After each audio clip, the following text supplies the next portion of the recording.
Nakakatuwa po na pagpasok pa lang po ng kwento, ramdam na po yung sayo nung members natin na, wow, nakabalik na tayo sa church!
Amen. Isang maganda at mapagpalang umaga po sa ating lahat.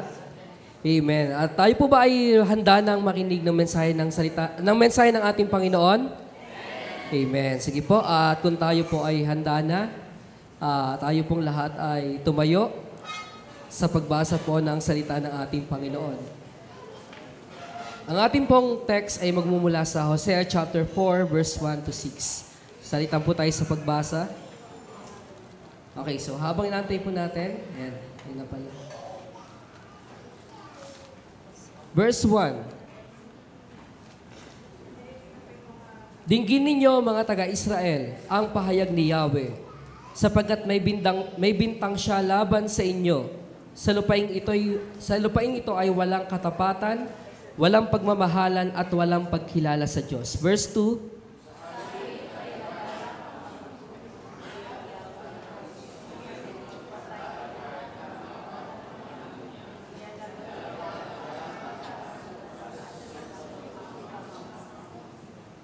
Verse 3, kaya't nagdadalamhati ang lupain, nalulumbay ang lahat ng naninirahan dito, halos malipol ang mga hayop sa parang, ang mga ibon sa papawirin, at ang mga isda sa dagat. Verse 4,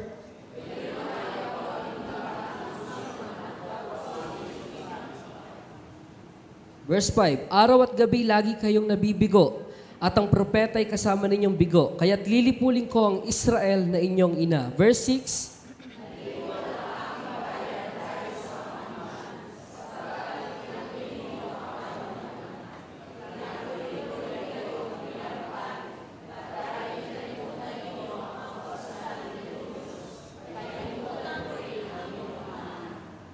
Amen. Sige po, tayo po'y manalangin. Dakilang Diyos, sa oras na ito, Lord God, kami po ay lumalapit sa iyong harapan ng buong puso't na may pagpapakumbaba, Panginoon. Lord, pinupuri at sinasamba ka namin. Itinataas namin ang iyong pangalan, Panginoon, sapagkat ikaw ang Diyos na buhay, ang Diyos na banal, ang Diyos na dakila at makapangyarihan sa lahat, Panginoon.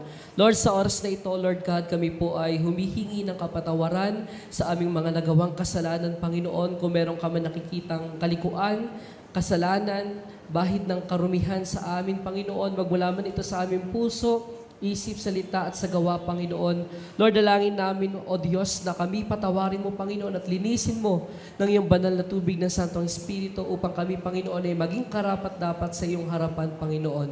At sa oras na ito, kami po ay nagpapasalamat sa opportunity na binigay mo sa amin na muling makarinig ng iyong mga salita, Panginoon, na magbibigay sa amin ng kalakasan, magtutuwid sa aming mga pamumuhay na hindi na ayon sa iyong kalooban, Panginoon, at magbubukas sa aming mga mata upang makita ang iyong kalooban, Panginoon, at ang nais mo sa buhay ng bawat isa sa amin, Panginoon. Lord, dalangin ko, Diyos, na itago mo ako sa iyong likuran, na ikaw ang makita, ikaw ang mahayag, Panginoon. Lord, langisan mo ang aking labi, Panginoon, at ayaan mo, O Diyos, Lord God, na ikaw ang magsalita para sa akin. Lord, muli, maraming salamat At ito'y binabalik namin sa pangalan ni Jesus. Tayo po'y magsabi ng Amen.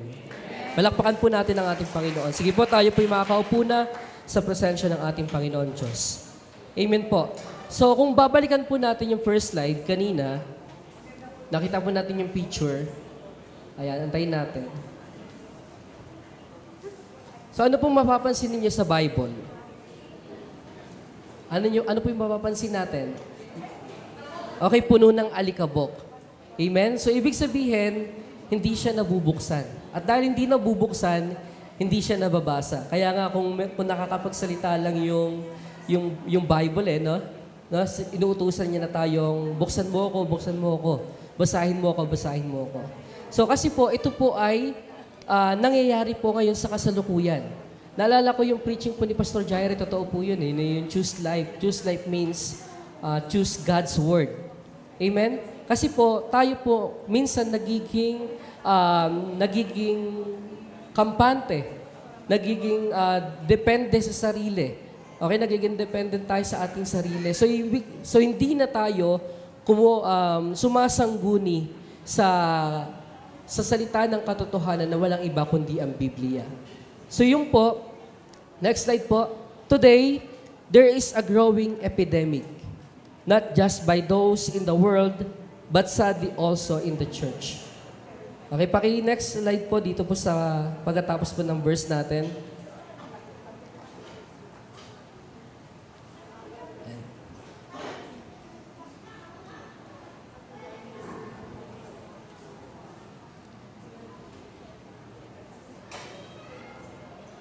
Ayan, today, babasahin ko ulit, there is a growing epidemic, not just by those in the world, but sadly also in the church. So pag narinig natin yung epidemic, nakakatakot, no? Parang nakakahawa, nakakamatay. So totoo po, dapat lang pong ikatakot po ng bawat isa. So how bad is it? Sige po, next slide po. Fewer than half of all Christians can name the 4 Gospels. So mas kaunti pa sa kalahati sa lahat ng mga kakristyanuhan na nakakaalam po ng 4 na ebanghelyo o ang aklat ng ebanghelyo. So sino po nakakaalam ng 4 books of the Gospels? Matthew, Mark, Luke, John. Okay, amen. Blessed tayo dahil alam po natin yan. Many professing Christians cannot name more than 2 or 3 of the disciples. So nakakahiya, no? Maraming mga nagsasabing Kristiyano sila. Okay, so kilala natin Kristiyano sila pero hindi nila ma-mention o hindi nila kilala, hindi nila memorize or kahit i-recite yung 3 or 2 disipulo ng ating pong Panginoong Jesus. And most of the youth who identify as followers of Christ cannot recite John 3:16. So alam naman natin, di ba, in John 3:16, isa sa mga famous verse, pero marami pong mga Christian na hindi kayang i-recite yung John 3:16. At nakakalungkot kasi minsan, 5 years ng Christian, 10 years ng Christian, pero hanggang ngayon hindi pa rin memorize yung verse ng John 3:16. And many Christians still do not know the 66 books of the Bible by heart. So hindi nila kabisado by heart yung 66 books of the Bible. So kaya struggle sila kapag nagbubuklat ng Biblia. So sino dito marunong nang magbuklat ng Bible? Taas ang kamay. Memorize na yung 66 books. Pag sinabing buksan natin ng Bible sa book of Romans, so hindi na tayo pupunta sa table of contents. Alam na natin kung saang part ng Bible siya bubuklatin. So ito po, alam niyo po, isa sa mga ito pong mga pinag-uusapan natin ay isa po sa mga sign po ito na tayo po ay talagang lumalago sa espiritual. Kasi po, imposible na kung tayo po ay Christian, ay wala pong pagbabago at wala pong paglagong nangyayari. Kaya nga po sabi dito, there is a growing epidemic. No, may nangyayaring epidemya. Not just by those in the world, kasi alam natin, expected natin na hindi talaga sila magbabasa ng Bible, but sadly also in the church. Ang nakakalungkot is nangyayari ito kahit sa loob po ng iglesia. And the sad fact, most of those mentioned above grew up in the church. Next slide po. So nakakalungkot, no? Dahil ang mga tinutukoy sa mga pinag-usapan natin kanina ay karamihan doon lumaki na sa church. Ibig sabihin, bata pa lang nasa church na sila. Maaring anak ng pastor, anak ng deacon, anak ng servant, anak ng nasa ministry, at anak ng Christian, lumaki sa Christian family.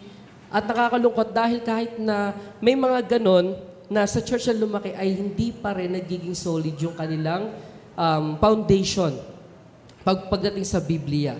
And this epidemic is called biblical illiteracy. So ang ating pong title is Biblical Illiteracy. So ano po bang ibig sabihin ng biblical illiteracy?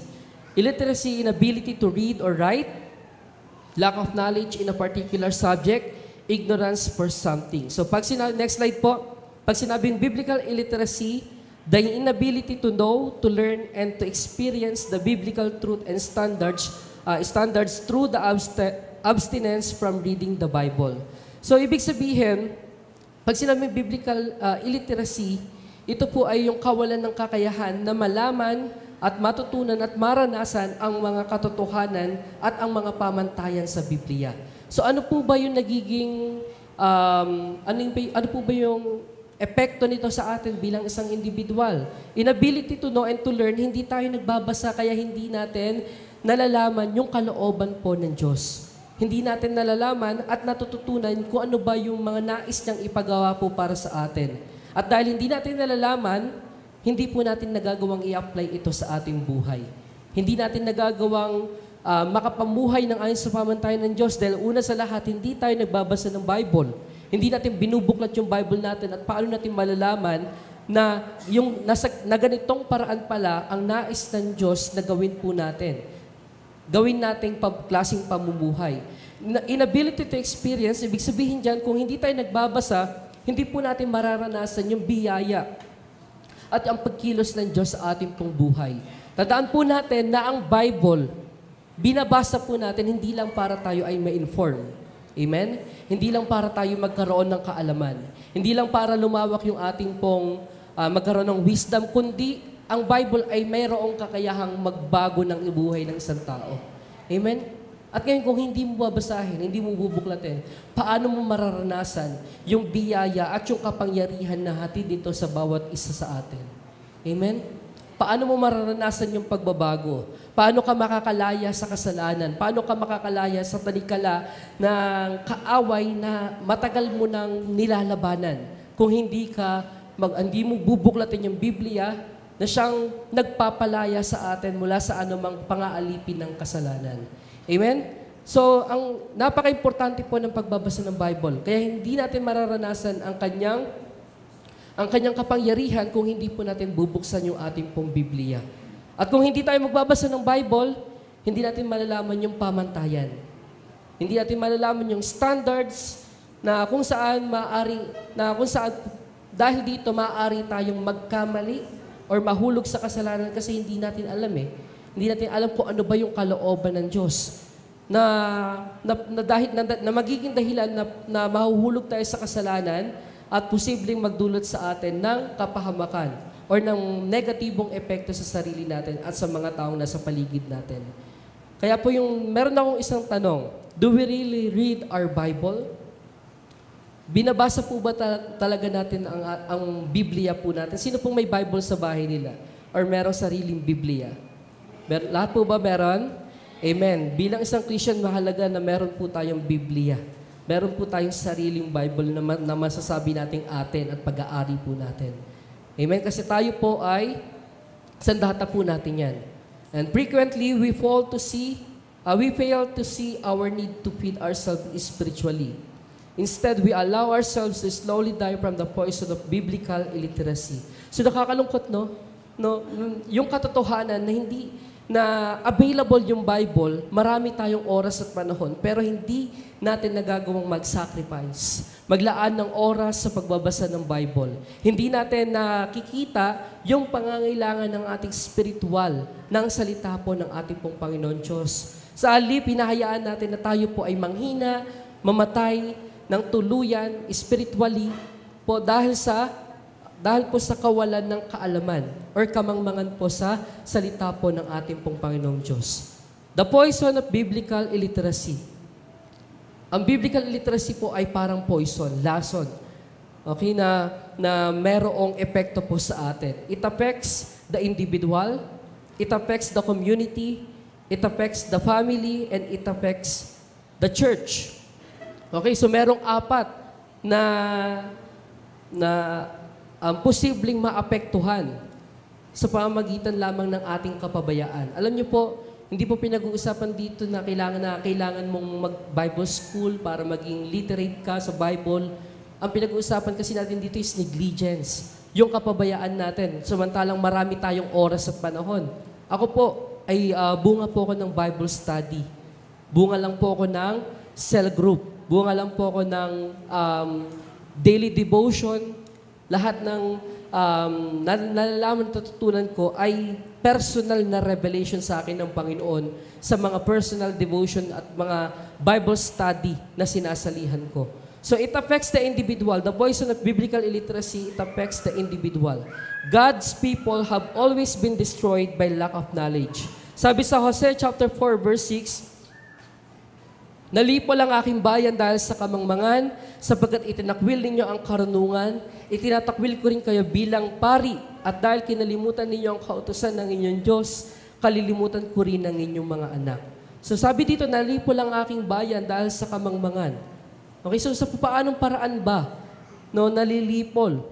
In ignorance, they make the wrong decisions or choices.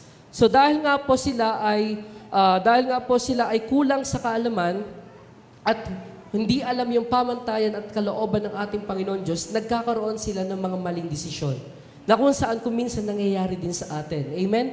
Lalo na kapag hindi tayo sumasangguni sa ating mga leaders, kung tama ba yung desisyon na gagawin natin, kung tama ba yung gagawin natin, kung tama ba yung pinipili natin, kung ang tinatahak ba nating landas ay ang hangtungan ay tagumpay or kapahamakan. So hindi tayo sumasangguni at hindi natin nalalaman kung ano ba yung kalooban ng Diyos. Hindi tayo nagiging sensitive sa voice ng Holy Spirit, lalo na kapag tayo po ay pinagbabawalan niyang gawin yung bagay na alam niyang ikapapahamak po natin. Pero dahil tayo po ay walang pagkaunawa, hindi nagbubuklat ng Biblia, kaya madalas po napapahamak po tayo. Dahil nagkakaroon tayo ng mga maling desisyon. Nagkakaroon po tayo ng mga maling pagpili sa buhay na nagdadala po sa atin para tayo po ay maging miserable, para masira ang buhay, para mawala yung kasiyahan, para mawala sa atin yung katagumpayan na dapat ay meron kung tayo po ay nagpaggabay lamang po sa salita po ng ating Panginoon. Kaya nga po yung Israelites, ang bayan ng Diyos ay palaging napapahamak dahil po sa kanilang kakulangan sa kaalaman or pagkakaunawa sa kalooban ng Diyos para sa kanila. Isang halimbawa po dito yung mga Israelita sa wilderness, nung sila ay pinalaya ng Diyos mula sa pagkakaalipin sa lupain ng Ehipto, sila ay malaya na at ang pangako ng Diyos ay tapat na sila ay dadalhin sa lupang ipinangako ng Diyos para sa kanila. Pero dahil hindi nila nauunawaan yung pangako at yung plano ng Diyos para sa kanila, kaya maraming beses sila ay nagrereklamo, nagrerebelde at sumasalungat sa kalooban ng Diyos. At nagiging dahilan para sila ay maging miserable. Sa halip na maging 40 days, naging 40 years yung kanilang paglalakbay. Amen? Dahil sila ay patuloy na nagre-rebelde at nagre-reklamo sa Panginoon. Next, without a knowledge of God's Word, a person has no real direction. Kung wala po ang salita po ng Diyos, wala po tayong direksyon. Sabi nga po ng awit, chapter 119 verse 105, "Salita may isang tanglaw na sa akin ay patnubay, sa landas kong daraanan liwanag na tumatanglaw." Amen. Ang Word of God ay sumisimbolo sa isang liwanag na nagsisilbing ilaw natin sa ating pong landas na nilalakaran. So imagine natin kung tayo po ay nasa isang lugar na madilim, walang liwanag, walang ilaw, at tayo po ay naglalakad. Tayo ay posibleng madapa. Amen? Tayo ay posibleng matisod, at kapag nadapa tayo, hindi natin alam kung saan tayo pupunta, hindi natin alam kung saan tayo lalapit, at hindi natin alam kung paano tayo babangon at muling tatayo. Nagiging miserable ang buhay ng isang tao kapag tayo po ay malayo sa Diyos. Nagiging miserable po ang buhay ng isang tao kapag tayo po ay lumalayo sa salita ng katotohanan na walang iba kundi ang salita po ng Diyos, ang Biblia. Tayo po ay nagiging miserable at laging bumabagsak sa mga kapalpakan sa buhay dahil nagiging mali po yung mga desisyon at yung mga pinipili po natin sa buhay. So dito, without the knowledge of God's Word, a person has no real direction. So wala pong direction yung buhay po natin. Para po tayong naglalakad lang sa kawalan na hindi natin alam kung saan tayo patungo, hindi natin alam kung ano bang hangganan ng nilalakad natin. Pero kung tayo po ay merong salita ng Diyos, merong gabay, alam po natin yung pinupuntahan natin, yung tinutungo po natin. Amen? Kaya nga mahalaga na kahit sa pang-araw-araw na buhay, simulan po natin bago tayo pumasok sa trabaho, bago tayo pumasok sa eskwelahan, bago tayo gumawa ng mga bagay na araw-araw nating ginagawa, ay lagi nating simulan po sa salita po ng Diyos. Lagi po nating simulan sa panalangin at sa pagbubuklat po ng Biblia. Sapagkat kung wala po ang pagkaunawa sa Biblia, tayo po ay walang tunay na direksyon. Lagi po tayong mabibigo, lagi po tayong nagpapalpak sa ating pong mga gagawing mga bagay. And letter B, it affects the community. So hindi lang po individual. Actually, marami pa po yan kung pag-uusapan natin ng mas malalim pa. At alam natin yan sa ating pong personal dahil maaaring naranasan na ng iba na kung saan kapag tayo po ay humihiwalay sa salita ng Diyos ay hindi po napapabuti yung kalagayan po natin. Amen? And it affects the community. So hindi lang po individual. Our standard of morality becomes corrupted. So nagiging corrupt po yung moralidad ng ating pong community kapag ang Biblia o ang salita po ng Diyos ay nananatiling lihim sa marami pong mga tao. So bakit? Sabi ng Hukom 21:25, ng panahong iyon ay wala pang hari sa Israel. Ginagawa ng bawat isa ang lahat ng kanilang magustuhan.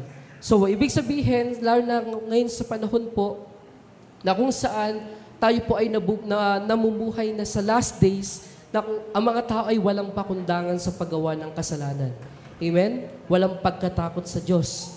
Hindi natatakot na lapastanganin po ang pangalan po ng ating pong Panginoon. At dahil dito, nagiging corrupt po yung sistema po natin, yung community po natin.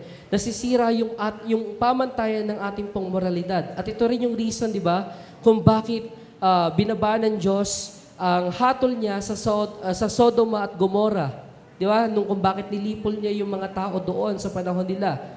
At nakikita po ba natin na ang ating pong generation ay mas worse sa panahon ng Sodom at Gomorrah? Ano po ba yung reason kung bakit nilipol ng Diyos ng Sodom at Gomorrah? Dahil nagiging corrupt na yung mga tao. Yung buong community, no? na nagko-compromise na at ginagawa na nila yung mga bagay na kasuklam-suklam sa harapan ng ating pong Panginoon. At tayo, nakikita natin na talamak na yung mga ganitong kasalanan at hindi na napipigilan at nakakalungkot dahil maraming Christian na sumusuporta pa. Amen? Maraming mga Christians na dapat pinagpipray na kung saan magkaroon tayo ng maka-Diyos na sistema at magkaroon ng maka-Diyos na pamantayan po dito sa ating mga komunidad. Pero nakakalungkot dahil maraming mga Christian ang sumusuporta pa sa mga maling gawa na kung saan alam natin na kinasusuklaman po ng ating pong Panginoong Diyos. Amen? Lalo sa ibang bansa, legal na, di ba? Legal na yung pagpapakasal sa parehong kasarian. At sa Pilipinas, nangyayari na rin po, no? Nangyayari na rin. May mga ilan na rin na mga sikat na tao na gumagawa po nito. So, hindi natin napipigilan.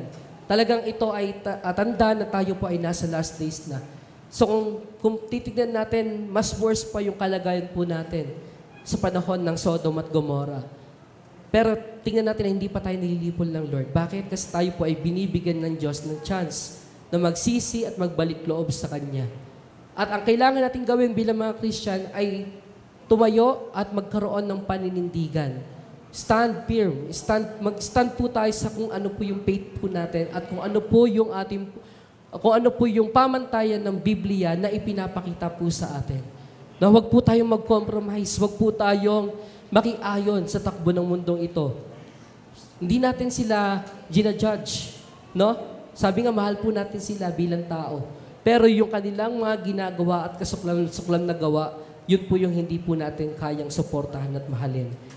So yun po, kaya po malaki yung epekto po nito sa community. Sino ba yung mga taong sumusuporta? Sino ba yung mga Kristiyano na pinagtatanggol yung kanilang community? So sila yung mga Christian na hindi nakakaalam ng katotohanan at walang matibay na pundasyon sa katotohanan at sa Biblia, sa biblical standards. So kaya po, bumabagsak sila sa pagkokompromiso. And things contrary to the Bible are being normalized. So it affects the community. Things contrary to the Bible are being normalized. So ano po ba yon? Na nagiging legal na sa ibang bansa? Dito sinusulong na yung divorce, yung abortion, yung fornication na kung saan parang nagiging normal na lang sa maraming mga kabataan yung pakikipagtalik ng hindi kasal. No? Na kung saan ito ay malaking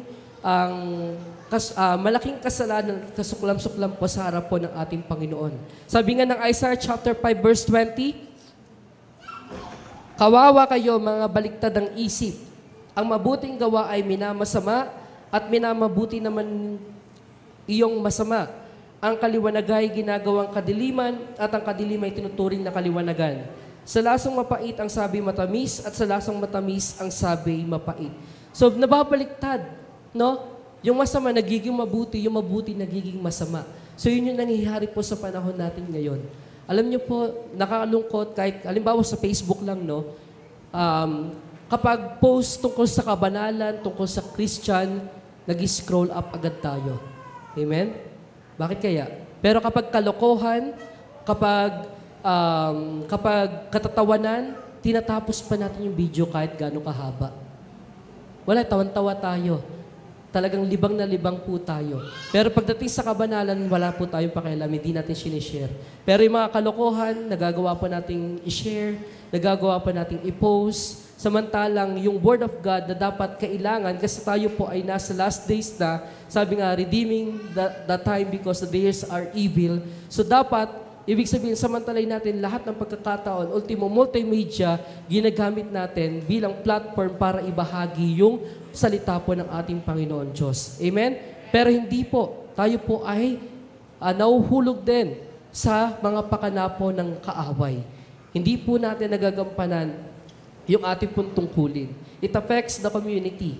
At makikita natin kung gaano nakasama ng ating pong panahon, ng ating pong kapaligiran ng kasama ng mga tao sa kasalukuyang panahon.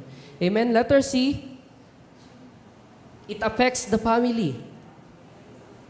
It affects the family. Many Christian parents struggle to lead their children to Christ. So marami pong mga parent na nahihirapan na dalhin ang kanilang mga anak kay Kristo.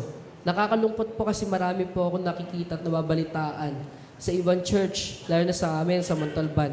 May anak ng pastor na kulong kasi na-addict. So paano dumating sa ganong case? Paano dumating sa ganong sitwasyon? May mga napariwara, doon na lumaki sa church. Bata pa lang, nasa children ministry na, nasa youth ministry at ginagamit sa ubusan ng Diyos pero nawala. So bakit? Ano po bang nangyayari? Bilang mga magulang, meron po tayong mabigat na responsibilidad na ibinibigay po sa atin ng ating pong Panginoon Diyos. So tayo po ay hindi lang po tinawag na maging ilaw ng tahanan o maging haligi ng tahanan o mag-provide ng pangailangan sa pamilya, kundi tayo po ay inatasan ng Diyos na dalhin ang ating mga anak sa malalim na pagkakilala po sa ating pong Panginoon. Amen? At dahil po sa kawalan ng kaalaman, they are incapable of leading a family devotion in their home. Hindi nila alam, hindi nila kaya. So hindi nila nagagawang gampanan yung ipinapagawa ng Diyos. Dahil hindi nila alam kung paano mag-i-lead. Kaya nga dapat matutunan po natin. Alam niyo po, marami po akong mga testimony naririnig, lalo na si Tony Gonzaga. Nakilala niyo po si Tony Gonzaga. So kung makikita natin siya, talagang taas ng spiritual niya, di ba? Napaka-matured pagdating sa spiritual. So kung narinig ko yung testimony niya kung paano sila na magkapatid na pinalaki ng kanilang mga magulang. Kung paano yung kanilang tatay na naging disciplinarian at nag-share ng word of wisdom, ng word of God na binaon nila sa kanilang paglaki. So alam niyo po, mga parent, tayo po, maganda na napupuno po ng mga payo, ng mga word of God, ng mga word of wisdom po yung ating pong mga anak. Dahil sa kanilang paglaki, kung sila man ay malihis o maligaw ng landas, ay mayroon pong magpapaalala sa kanilang salita. At yun po yung word of God na naibaon na nila sa kanilang pagkabata pa lang. At isa pang example, si Manny Pacquiao. Naalala ko, nung narinig ko yung testimony niya, nung nagsimula pala siyang maging Christian, nilig niya yung family niya. Nagkakaroon sila ng Bible study, ng daily devotion, ng family devotion, silang buong pamilya kasama mga anak. Kaya ngayon, lahat sila ay solid na nakakasama niya sa paglilingkod at sa pag-church. So nakakatuwa kung lahat po tayo ay ginagampanan yung ating tungkulin. Kasi nagagawa po natin dalhin maging yung ating pong mga anak po sa ating pong Panginoon Diyos. So nililid niya yung pamilya niya kay Christ. Araw-araw meron silang devotion. Tayo po ba, meron po ba tayong daily devotion or family devotion pong nagaganap sa bahay po natin? Amen. Maganda po kung meron. Na si Jesus, yung nagiging center po ng ating pong family. Kahit po yung mga Israelites, meron po silang devotion. Meron silang family devotion.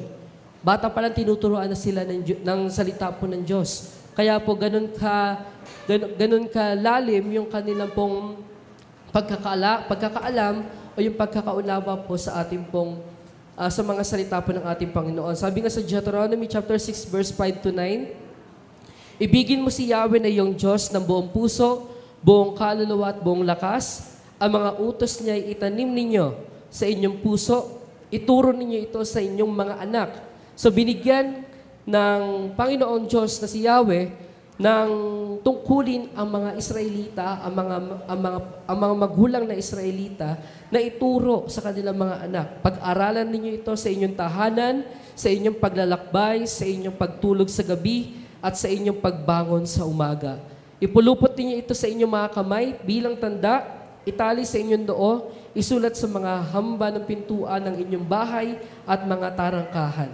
So lahat ng ways ay ginagawa nila upang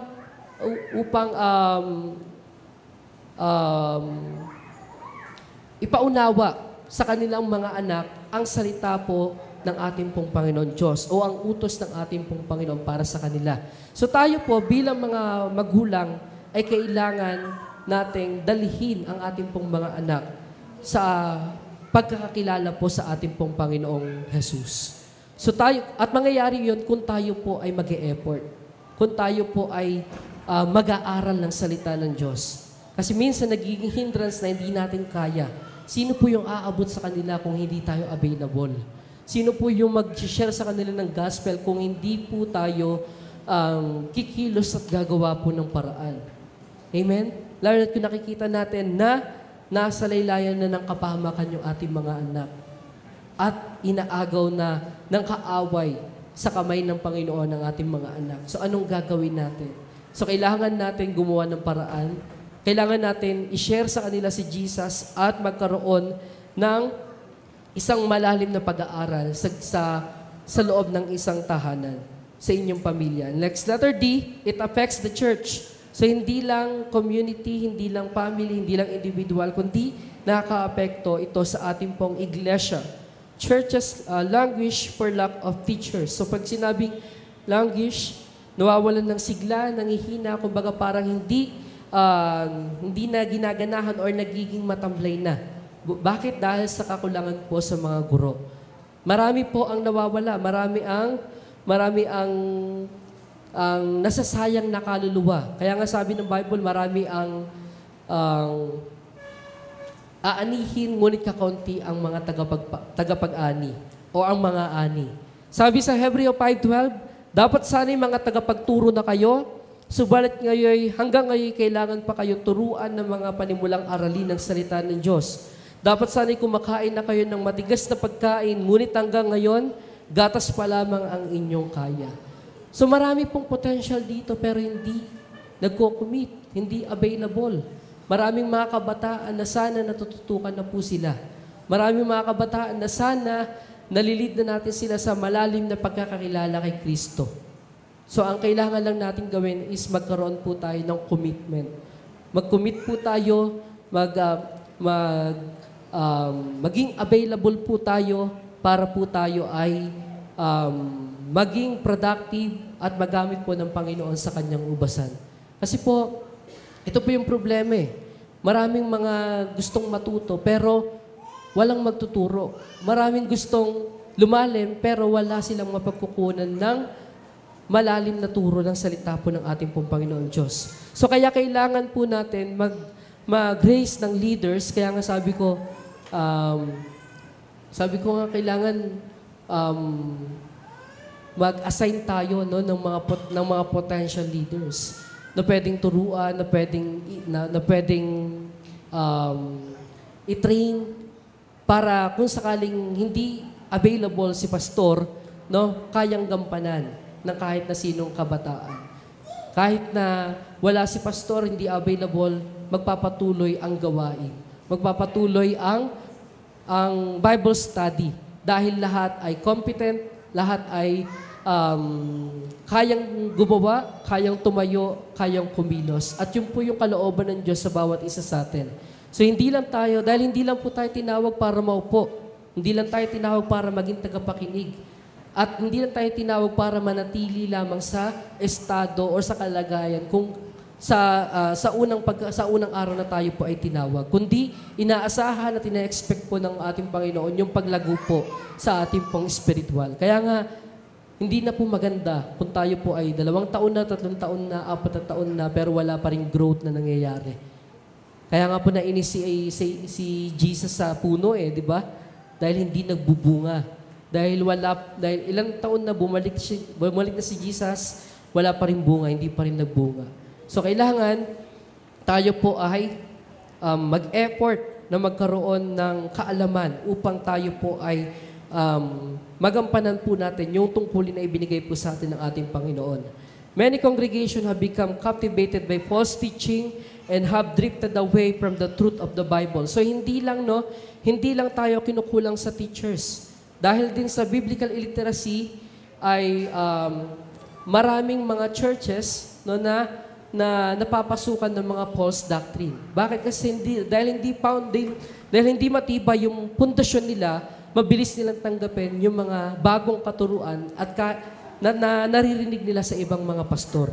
So kahit na hindi ito tama, kahit na hindi ito ayon sa katotohanan, ayon sa Biblia, ay hindi nagiging tinatanggap nila dahil hindi nila alam yung pamantayan po ng Biblia. Kaya nakakalungkot po yung viral na napanood nyo po ba? Napanood nyo? Yung pastor na kung saan nag-share nag-preach ng false doctrine. No? Alam niyo po, hindi ako naawa sa pastor. Alam niyo kung saan ako naawa? Sa mga taong na nakakapakinig. Kasi kung makikita ninyo yung reaction nila, nagpalakpakan pa sila, nakikitawa pa sila, parang dalang-dala sila. So yun yung sinasabi natin na dahil sa pagiging Bible illiterate, madali silang matangay. Madali silang mapaniwala sa mga maling katuruan. At tayo, kaya nga tayo may Bible para magsaliksik. So hindi tayo tulad ng ibang church na bawal humawak ng Bible. Diba sa iba, bawal humawak ng Bible? Bakit? Anong reason? Kasi baka makita yung maling doktrina nila. Pero tayo malayang magsaliksik, malayang suriin yung espiritu sa mga espiritu na nagpapahayag ng salita ng Diyos kung talagang yun ay tapat, yun ay totoo o kasinungalingan. So nakakaapekto sa church, no?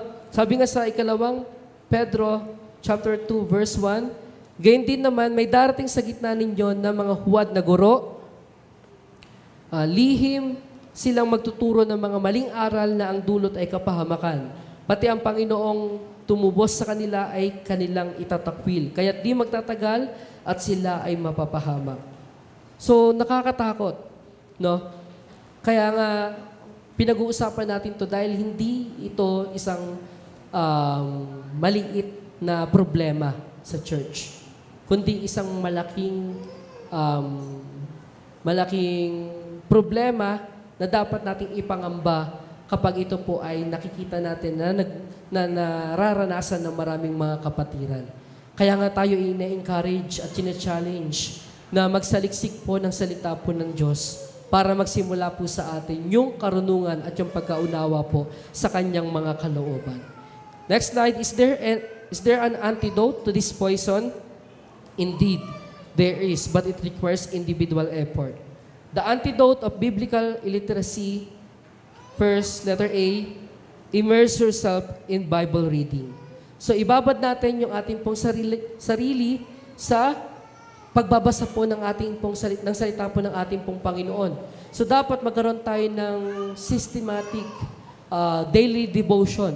So, hindi lang dapat kung kailan natin maramdaman, kung kailan natin ma-feel na magbasa, doon lang tayo magbabasa. Hindi po. Kailangan magkaroon tayo ng isang na maging part ng ating routine, maging part ng ating sistema, maging part ng ating kultura, yung pagbabasa po ng salita po ng Panginoon Diyos. And participate in a Bible study group.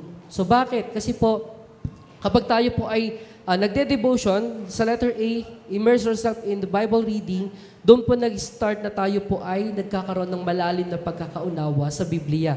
Or malalim na pagkakaunawa po sa salita po ng ating Panginoon Diyos. At kailangan natin umattend sa mga Bible study dahil hindi sa lahat ng pagkakataon ay naiintindihan natin. So kailangan natin ng brethren dahil kung minsan yung revelation ay nakukuha natin sa kapatiran. No? Mas nagiging malinaw kapag napag-uusapan, kapag napag-aaralan. And attend church services regularly. So kailangan dumalo tayo palagi sa church every Sunday at hindi tayo dapat pumapalya sa pagdalo. Bakit? Wag po tayo mag-expect na lalago kung once a month lang po tayo nag-church. Wag po tayo mag-expect na tayo po ay lalalim sa salita ng Diyos kung tayo po ay hindi po uma-attend ng mga Bible study. Wag po tayong mag-expect na tayo po ay lalakas spiritually at lalalim sa salita ng Diyos kung hindi po tayo nagkakaroon ng daily devotion. Tandaan po natin sa isang relasyon, di ba? Sabi ko nga, makikilala natin yung girlfriend natin o yung boyfriend natin, yung asawa natin kapag nagkasama na kayo sa loob ng isang bubong. Kapag nakasama niyo na siya ng matagal na panahon, kapag palagi niyo siya nakakausap. So, ganun din sa Biblia at sa relasyon natin sa ating pong Panginoon. Hindi po natin siya makikilala ng malalim kung hindi natin siya kinakausap. Hindi po natin siya makikilala ng malalim kung wala po tayong ginagawang paraan para maka-fellowship siya or makasama siya. So, nagsisimula lang yung malalim na pagkakilala at yung paglago natin sa spiritual kung tayo po ay magsisimulang magbuklat ng ating Biblia at magbasa po ng kanyang mga salita. The antidote is the Word of God. So, anong gagawin natin? Know it in your head, stow it in your heart, grow it in your soul, show it in your life, and sow it in your world. So yun po yung application natin sa antidote na walang iba kundi yung salita po ng ating pong Panginoon Diyos. So sa ating conclusion, are you a Bible illiterate? Well, you must start reading the book of John as a beginner. So in-encourage ko na kung tayo man ay magsisimulang mag-decide na magpalalim sa salita ng Diyos, umpisan natin sa book of John. Dahil doon mas makikilala natin kung sino si Jesus. Yung iba kasi nagsisimula sa book of Revelation. Naliligaw po sila. Dahil hindi nila maintindihan yung ibang mga term, yung ibang mga verse. Dahil hindi literal, kundi spiritual, yung mga nasa Revelation. So next tayo, Well, success begins by fearing God, and the fear of the Lord is the beginning of wisdom. So last verse natin sa Joshua chapter 1 verse 8, huwag mong kaliligtaang basahin ng aklat ng kautusan, pagbulay-bulayin mo iyon araw at gabi upang matupad mo ang lahat ng nakasaad doon. Sa ganon, magiging masagana at matagumpay ang iyong pamumuhay. At ito po ang salita po ng Panginoon, palakpakan po natin ang Panginoon Diyos. Tayo pong lahat ay tumayo, at tayo po ay pumikit para manalangin. Dakilang Diyos, sa oras na ito, Panginoon, kami po ay lumalapit sa iyong harapan ng buong puso at may pagpapakumbaba, Panginoon. Nagpapasalamat sa salita mo, Panginoon, na aming napakinggan. Lord, maraming salamat po sa pagpapaalala na kung saan kami bilang mga mananampalataya ay kailangan namin, Panginoon, maging malalim sa iyong mga salita, Panginoon. Hindi lang basta binasa, kundi magkaroon kami, Panginoon, ng meditation at na i-memorize, O Lord God, yung mga salita mo, O Diyos, upang sa panahon, O Lord God, na hindi na kami makapagbasa. Humina na ang aming paningin at hindi namin kayang magbasa at hindi na kami makarinig, Panginoon, ng mga salita mo ay nananatili pa rin sa aming puso at sa aming isipan ang iyong mga salita, Panginoon. Lord, dalangin namin, O Diyos, O Lord God, na tulungan mo kami na ma-apply ito at magkaroon ng pagbabago sa aming lifestyle, Panginoon, upang nang hindi kami madaya ng kaaway at ng mga maling katuruan, Panginoon. Lord, maraming salamat po, Diyos. Muli, ito'y binabalik namin sa pangalan ni Jesus. Ang lahat ay magsabi ng Amen.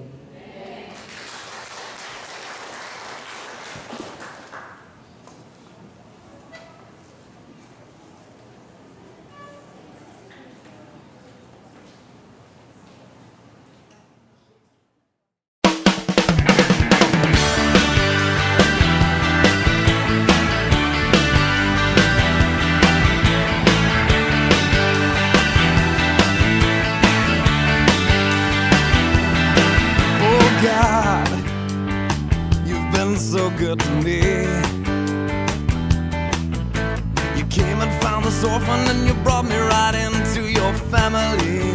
Oh yeah. Oh God, you've been so good to me. You threw away my past and you never count my sins against me. No, thank you, Lord. You got me dancing, and now I'm shouting. You got me leaping, and now I'm singing hallelujah. Oh, you're so good to me. You're so good to me. So good to me. Oh God, you've been so good to me. Every day I wake up, I breathe another breath of your mercy. Oh God, you've been so good to me. And my delight is in you, 'cause I know that your hand is upon me. Oh